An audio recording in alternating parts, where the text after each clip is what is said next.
Hey guys, today's video we're going to be trying to upgrade the water service out to my garage building. For those of you that follow my channel, you may have seen a couple videos I've had with my sprinkler system where I want more flow. I'm getting around 7 gallons per minute and I am wanting around 11 gallons per minute, as that's what the sprinkler heads call for, is they want 11 gallons per minute, and currently I'm getting 7. And I want to get that 11 gallons per minute, though I can't re-pull the actual water line in the ground because it's buried in the dirt and sand and rock, and that would be a lot of work. So I'm going to try and upgrade this water line without actually replacing the water line, which may sound not possible, but I think I can still get more flow without actually replacing the water line. For those of you that did see my last video, I explained all this in my plans, where I don't think it's the half-inch PEX pipe that's the problem. I think it's the connectors on the half-inch PEX pipe, where they're a barbed fitting that actually goes inside of that PEX pipe. So especially when you have the really, really sharp 90s, those barbed fittings actually take the half-inch PEX down to more about 3/8 or maybe even a 1/4 inch. And for anyone saying that, well, my sprinkler system's only half-inch, well, that's half-inch copper. And the half-inch copper is actually a larger inside diameter than the half-inch PEX, let alone the connectors that connect that half-inch PEX. So let me show you what I'm going to do. I'll try and keep this explanation short, but still give you the details. Basically, every single one of these fittings that's going inside the half-inch PEX pipe is reducing it to more than half an inch. And that's not only here and down there, but it's also a whole bunch in the house. The main water line to the house is a 1-inch line. However, immediately it tees off of that with a barbed fitting, and then it goes through a 90, and then it goes through a ball valve. Well, in some order, it might do the valve first, and then either way, there's a few fittings that are restricting it to smaller than that inside diameter of the PEX. And then we've got a couple right here too. But as you know, I can't re-pull that line.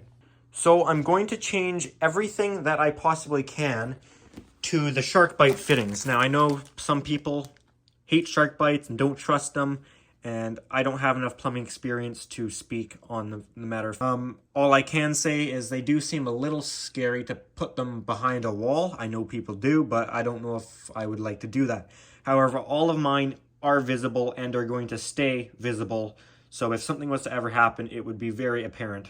And it's in a garage, no drywall, nothing going to get ruined. It's a concrete floor. Worst case scenario, we lose some water and make a little mess.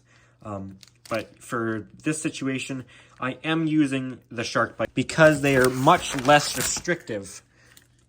If you look at this half-inch fitting here, sure, that white part is still less than half an inch, but it's not nearly as restrictive of the barbed fittings that go inside the PEX. So I'm thinking switching to SharkBite alone should get me some more flow, but then also doing as many joints as I can in 3/4 inch. So I'll actually scale up the half-inch supply line in a few different spots, and that way a lot of the connections and 90s, valves, etc. are done in 3/4 inch, if that makes sense. Because even this half-inch one, even the SharkBite, still slightly restricts it. However, if we go 3/4 inch, the 3/4 inch inside diameter is probably exactly about half an inch, or maybe a little bit bigger. That way we're not impacting our flow at all. So I've got a whole bunch of parts here. Basically, this big one, that's 1 inch to 3/4 inch, will come off of the main line into the house. And then we'll go through a 3/4 inch 90, because right now it's this super, super sharp half-inch 90. So not only is it an extremely sharp 90, like I've been talking about, it's a barb fitting, so it actually reduces it well under half an inch. So then we'll go through that at 3/4 inch, and then we'll go through a valve here, and this valve is 3/4 inch on one end, half-inch on the other. That way, I'm still, no matter what, going to have to make some half-inch joints. But if I can minimize them from, I think we're currently at about 9 to 2 of them, I think is what we're going to end up at. That's a big improvement. So this is coming from the house. Then it will go into the ground. And then in here, let me show you what I'll do. Again, this half-inch pipe from the sprinkler system is not the problem. These 90s on it are not only swooping much nicer, sweeping 90, As you can see, the connectors actually are larger than 1/2 inch. They go on the outside of the pipe instead of on the inside, affecting that total pipe diameter. So this sprinkler system, I believe 1/2 inch copper line like this can handle 14 gallons per minute. So basically double the flow we're currently getting. Not quite, I think we're getting 7.4 gallons, but pretty close. So right now it's coming through this SharkBite fitting, which I'm not worried about since it's a SharkBite, much less restrictive, but it's still going through that right there, as well as this one right here. But I'm gonna leave this all in place because I don't want to touch it. And as you see, I also have this sign up because this valve actually affects the fire sprinkler system, which isn't really a nice thing. So we're gonna completely abandon this. I'm gonna cap this off, this copper, I'm gonna cap it off. I'm gonna rotate this down. I'm gonna run 3/4 inch copper down and go into a 3/4 inch T right there. Reason I'm going to run 3/4 inch copper down is because the 1/2 inch copper would have to go into one of these more restricted ones. But if we go down into 3/4 inch, that is one less 1/2 inch connection. So we should basically only have two 1/2 inch connections on the whole system instead of 3. Not a big deal, but anything I can do will help. But hey, it's 1/2 inch line top and bottom. How are you going to do that? Well, I'll show you here. I have a 3/4 inch T.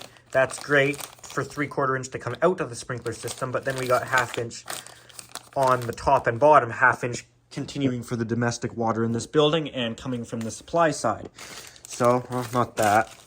I have 2 of these right here. So it's a 1/2 inch to 3/4 inch adapter.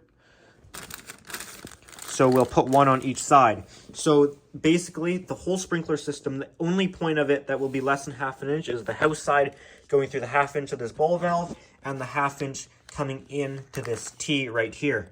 So I've got my 3/4 inch copper, the few fittings I'm going to need for it, and some 1/2 inch PEX, or sorry, 3/4 inch PEX. Okay, well, that's a lot of storytelling. Let's actually start doing some work. I'm going to start on the easy end in the house. Okay, so this is what we've got in the house here.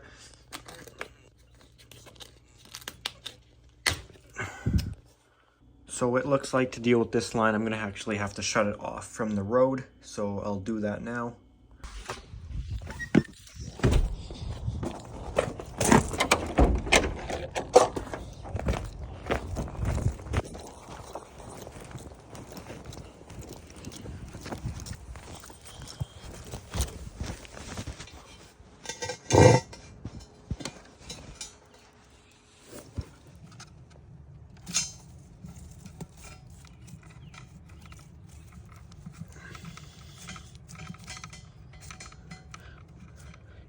That's the 1 inch line from the road.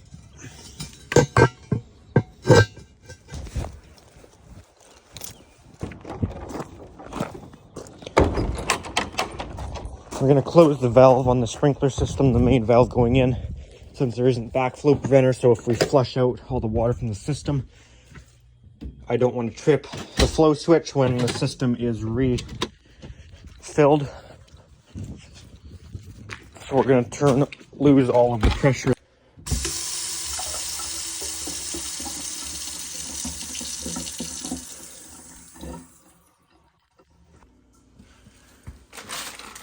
So let's just look at where we're going to fit things before I start making changes. That's our 1 inch to 3/4. So we could put it up here after the main ball valve. That I didn't really want to do that because then it affects the sprinkler system if that's turned off. But I don't have room right here because I don't want to cut one of these bands and put this on, because I don't think you want to put one of these SharkBites onto PEX that previously was crimped. So I could put it all the way down here. That's starting to cut things kind of short, but let me open up the rest of our parts to see how we could do things. Either way, I know I'm going to need a small bit here so I can put this one together already. Okay, that's...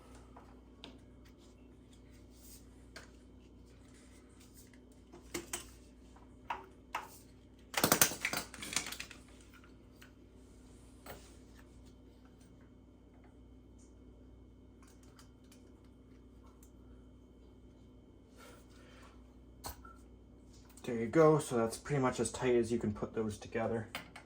And that will fit nicely there.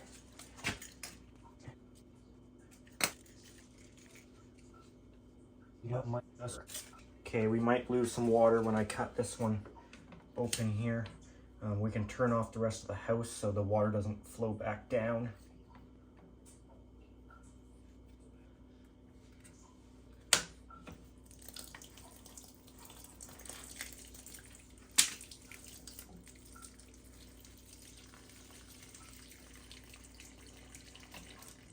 That's mostly water coming back from the garage. We can let it slowly drain out since we're gonna have to cut that valve out of there.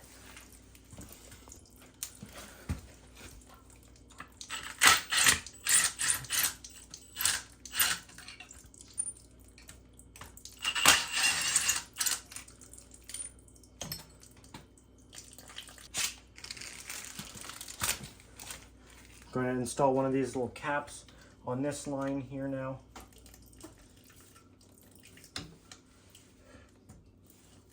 Okay.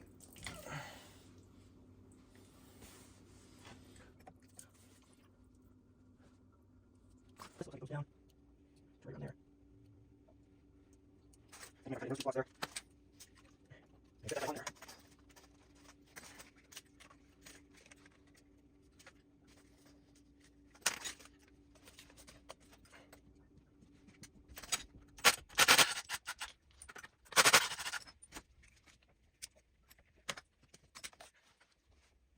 That might be pretty good where it's at, actually.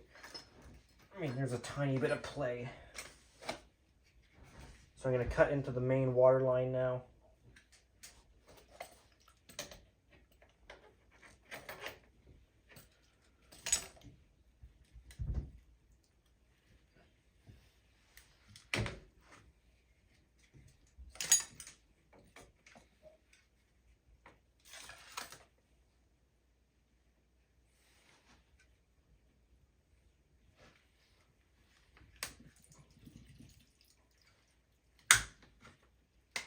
Okay, that's our section out of the main line.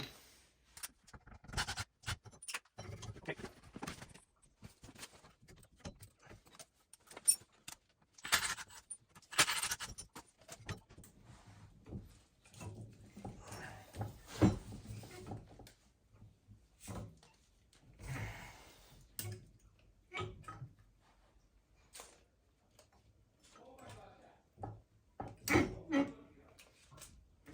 Okay, so if that's going to sit down to maybe around there, should probably take a little more off that one.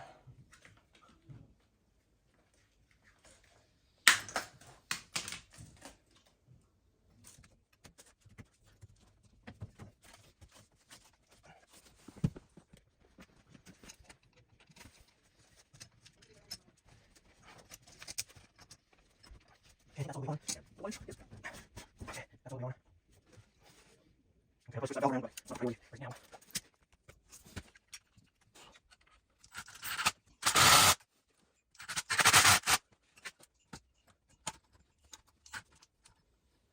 Okay, I'll have to attach that one after. I can't get it back on for now, right now, but that's okay.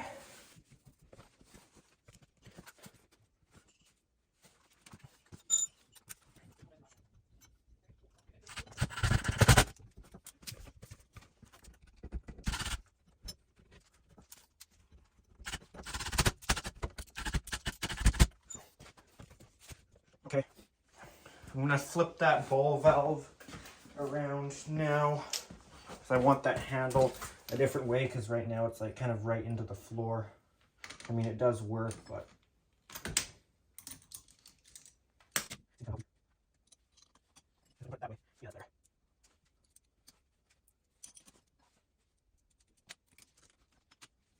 Okay, I'll mark all these points. Make sure it's obvious that happening. But you can see this is these little sharp 90s, like that's already ½ inch, and like look how much even more than ½ inch that restricts it. Like these are so bad for flow, I would think. And then these fittings too. Anyways, let's keep everybody happy and turn the water back on there.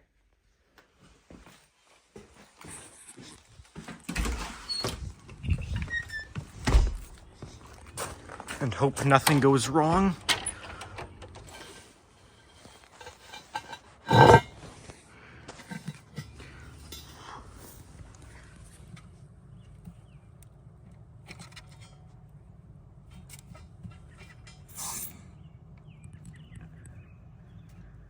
Okay, the meter's not spinning crazy.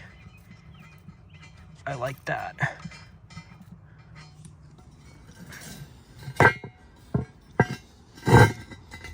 Time.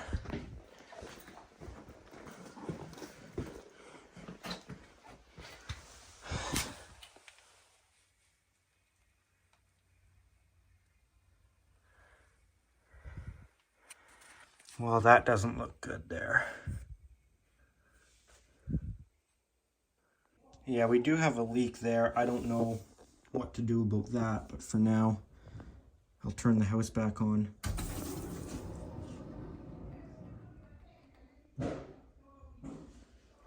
And we'll turn the garage on.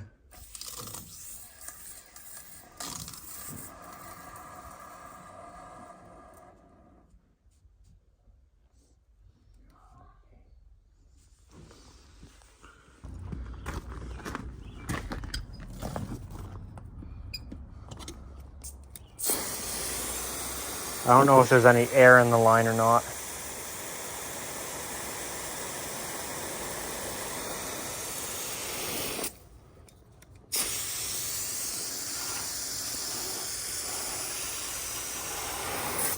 Maybe it's okay.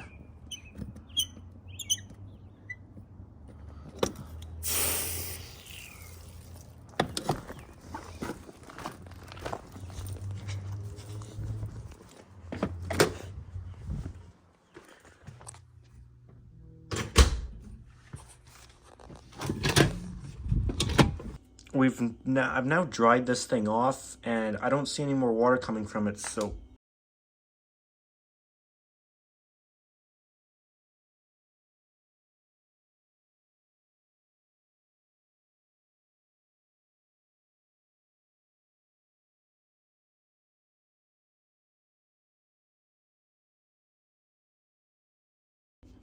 this is everything done on this end of the job, and now as you can see, we took that down from basically 1, 2, 3, 4, 5 areas where it's less than half an inch to now just 1 on this end. So that is definitely an improvement, I would say. Okay, now that the house is all done, now we got to do our work in here, where I will be running these 3 guys here.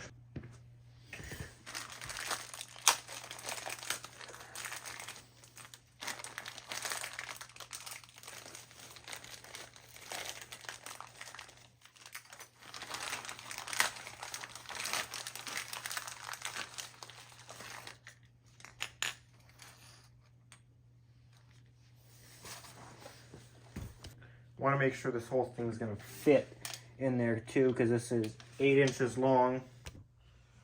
And how far down is our conduit there?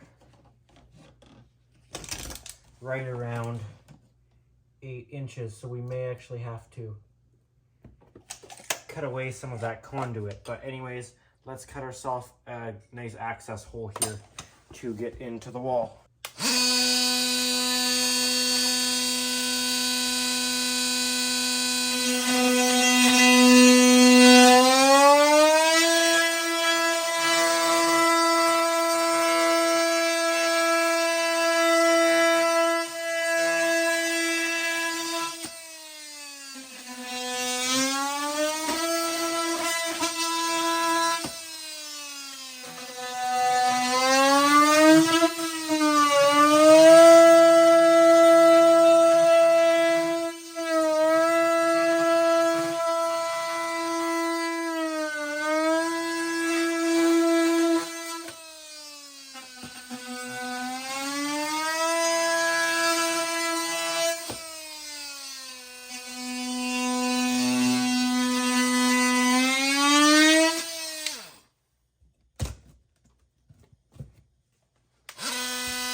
some better access to that conduit, because as you can see, we don't have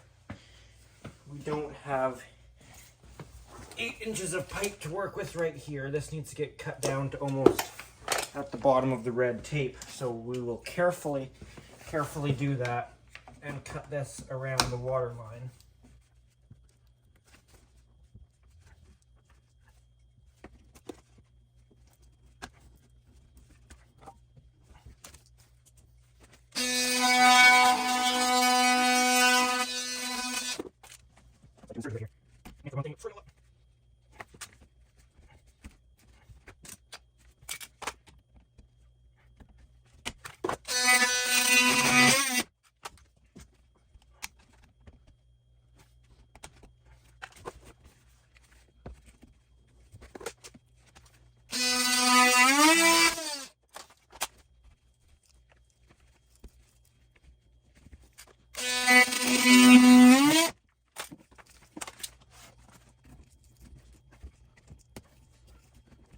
You know, people used to do the same, well, I'm sure they still do. I mean, things are more legalized in Canada now, but for grow ops and stuff, people would cut into the service mast before the meter to steal power from the power company, because obviously if the one house on the road was using 4 times the amount of power for grow lights and stuff than the rest, it would be suspicious. So people do this on conduits to tap into the hot conductors and the service entrance, like can do it all live, trying to cut around the conduit. Really sketchy. Okay.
Okay, I'm going to turn off the water to the garage now.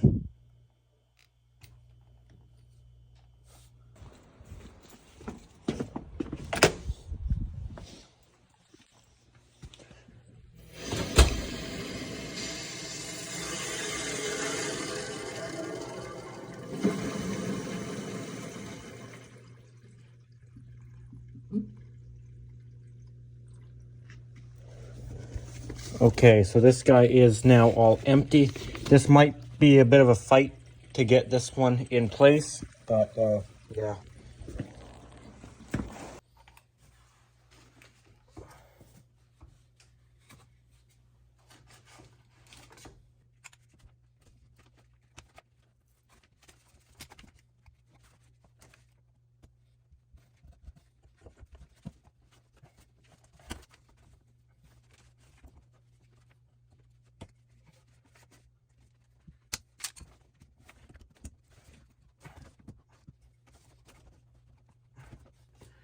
Okay, I know I was probably completely in the way of all that, so I apologize.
So what you have to do to get these shark bites off is you have to push back this little beige piece, but if you don't have the tool to do it, you can just use an adjustable wrench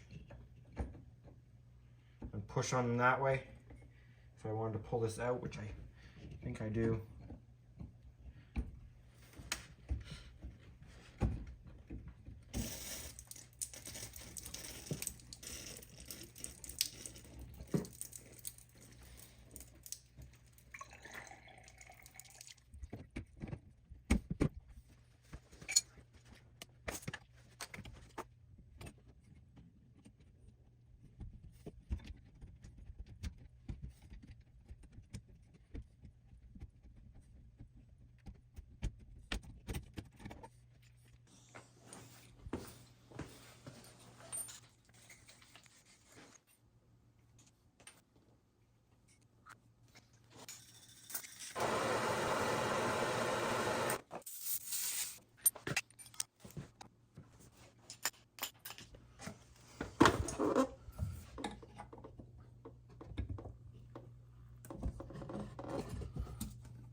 Okay, all those joints are made up. I'm now going to install it into here.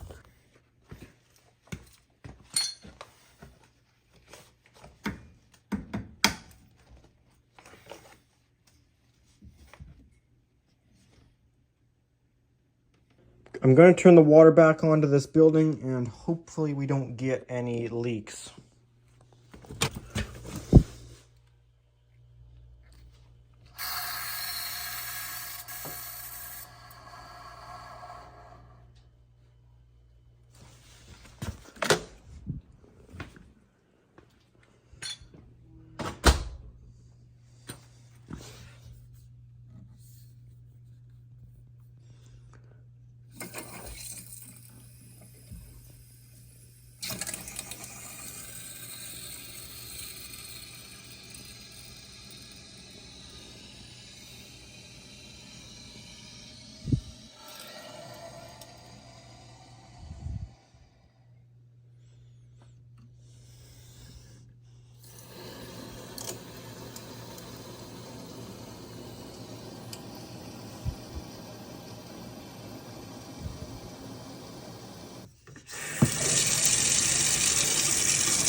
Well, none of the copper joints are leaking, which is good. And it's hard to tell with this stuff since everything is soaked. So we don't really know about the PEX right now, but that one for sure is not leaking. That one's definitely dry. So I think in the meantime, while I wait for any leaks to show up, I'm going to paint this thing. Okay, it's probably about an hour since we finished up installing this. I gave it a quick coat of paint, could probably use another one. And I reclosed up the wall. I kind of just spray painted the spots that need some touch-ups. I'll repaint the wall properly sometime and silicone up the cracks or mud them up, whatever I decide to do to make that look better. That one actually needs it too. I kind of did it slightly, but it needs some more work. So this is how we're looking. I've looked again for leaks. There's nothing, so this actually doesn't look too bad. You can't see all of those joints we did behind the wall.